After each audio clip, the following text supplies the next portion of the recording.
Good morning. It's Friday morning, and we continue our talks about the parables today. Some more of the Good Samaritan, or no, the prodigal son. And if you want to look that up, it's in Luke chapter 15, the second half of the chapter, I think. But today we're going to talk about the younger son a little bit. Now, the younger son is a bad guy from the point of the Jews. But the younger son, in revivalism and in American sort of evangelicalism in general, in popular religion, the younger son is a role model. We're all the younger son. We all need to repent. We all need to come crawling back to the Father. And when we do, we find that He accepts us. Whew, and we love it. That is not how you read that parable. The younger son, first of all, asks his father for his inheritance long before the father's dead. You don't get your inheritance early. That's what an inheritance is. You get it when someone dies.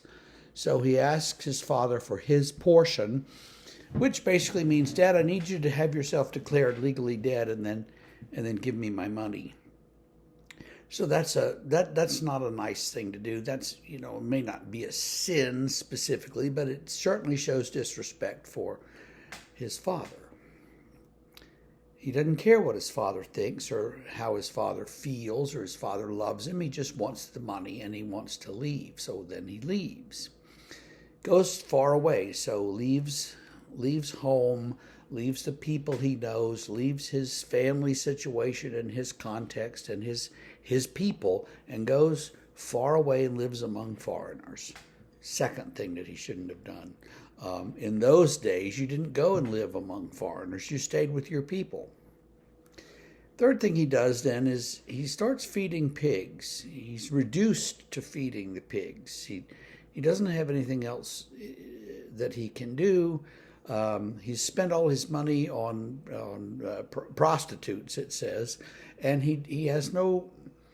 The only thing he can find to do is feed the pigs, and he probably, the usual picture is that he's sort of sleeping in the barn with the pigs. Again, not a very good Jewish thing to do. You're hanging out with pigs. That makes you unclean, and all of that. Because pigs were looked at as bad animals. You shouldn't be around pigs. So there's that. He comes to himself, it says. He wakes up one morning and realizes, what am I doing here with these pigs and the slop that they're eating, which looks pretty good to me because I don't have any food, but why am I here among these pigs? Why can't I go home and eat with my father's servants? And so he decides to go home and tell his father, look, I've sinned against you, and I don't deserve to be called your son, but let me back in the house, and I can be with you, one of your servants. So that's his plan.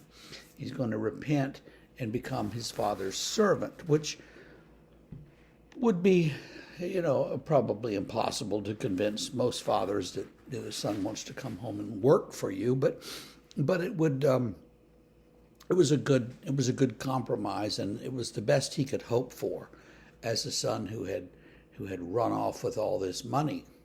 And again, the father runs down the road and hugs him and won't even let him get that sentence out before he's saying, bring the fatted calf and give him a new ring and give him a new robe. Now, these are symbols of things. For him to have a new robe symbolizes his acceptance for sure.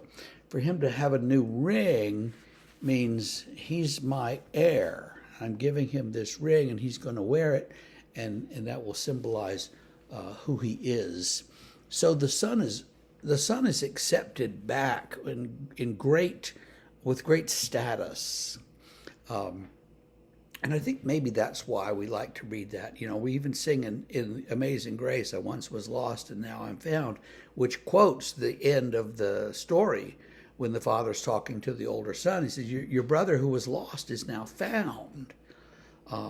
And so we like to think of ourselves as the errant sheep who've run astray and now come home. I wonder how true that is for most of us. For some of us it is, of course, but But the things that we think of as as errant sinfulness that we dabbled in, turns out to be kind of minor when you really look at it. We did a couple things we're not proud of, and stuff, but we haven't really run astray, have we? Now, some people have, and some people find an awakening in revivalism and evangelicalism, and come back to Jesus, and find that very good, and there's nothing wrong with that. But for many of us, holding the younger son up as our spiritual model means exaggerating our sinfulness to a point that's just it's unreal. We haven't been that sinful, so let's be more honest. And it avoids some sins that we'll look at tomorrow with the older brother, because we put ourselves out there as the real bad guy and the real kind of hero of the story. I went astray, but I'm coming home. That's not the way the story should be read. So think about that today, just a little more detail.